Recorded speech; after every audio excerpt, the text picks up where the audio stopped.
liyayikhetha igumgedlela inkosi enkulu ubhombe lesitema samamboni baba mkhulu phakathi. Amen. Wahamba kanjalo-ke umsebenzi wesiqhwaga u-Alexander the Great benomngani wakhe omkhulu owayekade undunankulu uPtolemy, owazuza lukhulu phela ezuza ubukhosi base-Egypt ukuthi ayiphathe ephinde futhi ebe unkulunkulu phezu kwabo.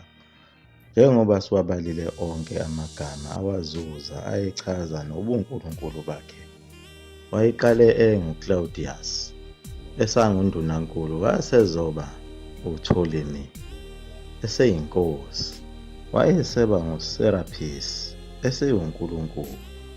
Wayeseba nguSotha, esewumsindisi. Kuyilapho-ke lamagwala akhona e-Egypt ayeselokhu embabaza noma engasashongo uPtolemy ukuthi ngibabazeni, azamupha elinye igama athi ungongcwele, ungothandiweyo kaNkulunkulu. Base bethi elinye igama lakhe uMary. Wona lamagwala futhi abuye abona ukuthi ungathi akwenele kahle, abuyisa lela gama likaNkulunkulu wakhona phela e-Egypt wayemenzi wezulu nomhlaba, u-Amon. Bathi naye usewu-Amon. Kodwa uPtolemy wayelokhu ehleke kancane nje ethi ngizibambile lezi bhukubhuku. Kuyilapho wafika khona isikhathi sokuthi awushiye umhlaba. Wathi noma esefile baqhubeka bambabaza bathi unguKristu. Phela bambiza ngoKristu nje kade naye azifela. Sekuyisithombe sakhe phela esisele esidunyiswayo emathempelini abasibiza ngoKristu eminyakeni yo-135 BC. Ilapho-ke waqala khona leli bandla lamaChristian e-Egypt. Yabe isiqhubeka njalo-ke lenkolo kaPtolemy isabalala kuwo wonke amazwe ayehamba eshawa eGreece, iwacolonizer wafaka ngaphansi kwawo bese ifaka lenkolo eyahamba yaze yofika nakhona kwa-Israel. Ngalesi sikhathi iGreece ishaya u-Israel iwucolonizer ufaka ngaphansi kwabo, yabanika futhi yona lenkolo. Baphuma enkolweni kaNkulunkulu umenzi wezulu nomhlaba, lona phela babekade bemlandela evele kuwo ngaso isandla sikaMose, lona thina esithi uMoshe. Like lakhuluma igumgedlela ngawo amagama asebhayibhelini angempela, hhayi lawa esewanikezwa yibo abelungu benzela ukuthi kube lula kuwo ukuwabiza. Nakhona kwa-Israyeli akubanga lula, kwaliwa izikhathi eziningi kakhulu kubangwa ukungena kwale nkolo. Yilapho phela kwaze kwafika khona umsindisi lona oyindodana eyayithunyiwe okuthiwa uYeshua HaMashiach ben Yusuf. Yena phela ukuthathwa imisebenzi yayo emihle yayobhaqekwa kulesi sithixo sakhe uSerapis, owayekade vele ekhona ngalesa sikhathi esidala, othiwa uyena iqhawe.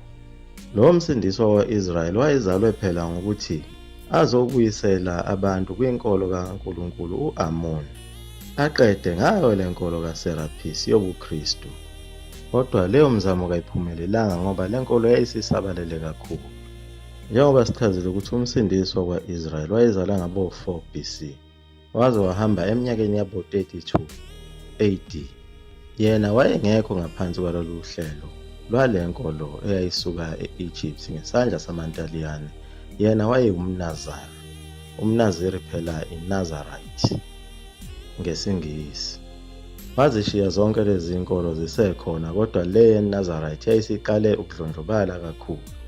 Waze wayofika isikhathi sikaConstantine owaba umbuso omkhulu wamaRoma, ngoba phela amaRoma agcine eshaye wona amaNtaliyane lawa amaGreek, awacolonizer nawo angena ngaphansi kweRome.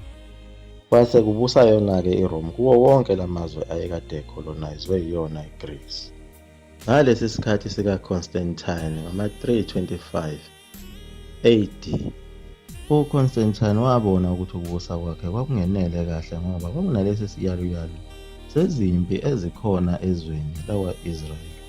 Wathi mayethola ukuthi lezi zimpi ngabe izimpi zani, ngabe ezokuqedula umbuso wakhe na, wathola ukuthi izimpi zezenkolo ezikade ziqalile kuba phela leya nkolo kaPtolemy. Abalokhu bekhale ngayo njalo abantu bethi le nkolo akuyona inkolo yomenzi wezulu nomhlaba. inkolo yomuntu ophenduke waba isithixo esidunyiswayo emathempelini onke engaphansi kwenkolo yobuKristu. Yikho lokho kwakulokhu kubangwa ngoba laba abanye babethi asibuyele enkolweni yobabamkhulu bethu, okuyinkolo kamenzi wezulu nomhlaba u-Amoni. Bese kuliwa kakhulu ngoba phela nabo abakwa-Israyeli iningi labo babeyimukelile le nkolo eyayisuka e-Egypt ifike namaGrisi.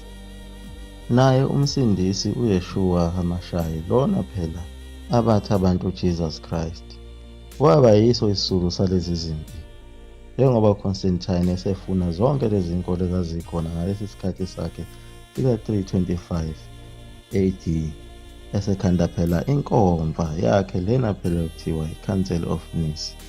Wabiza zonke lezi nkolo ukuba kuzohlangana ndawonye kuzoxoxa ukuthi ngabe yini le nto ebangwayo kangaka, ngoba phela uConstantine akasakwazi ukubusa ngokukhululeka kuleli zwe elinezimpi zezinkolo.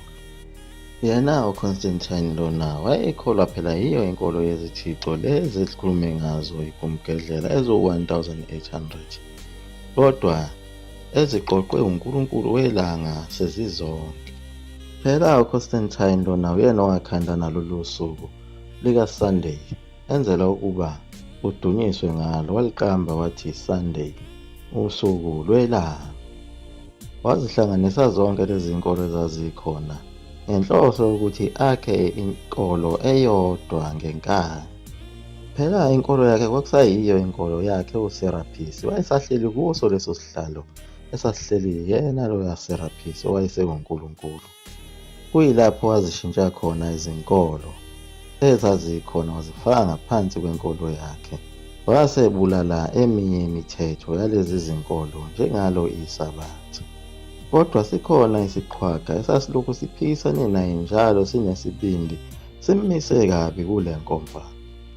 Leso siqhwaga kwakungu-Arius, owaba nesibindi sokuphikisana nale nkolo yaseRoma ukuthi cha bo ayihambisani lento, njengoba nina nihlaba nezingulube, mina ngeke ngihlabele uNkulunkulu ngihlabele izingulube bese ngehlisa ngewayini elibomvu. Futhi inkolo kaNkulunkulu wethu uNkulunkulu okhonzwa ngesabatha.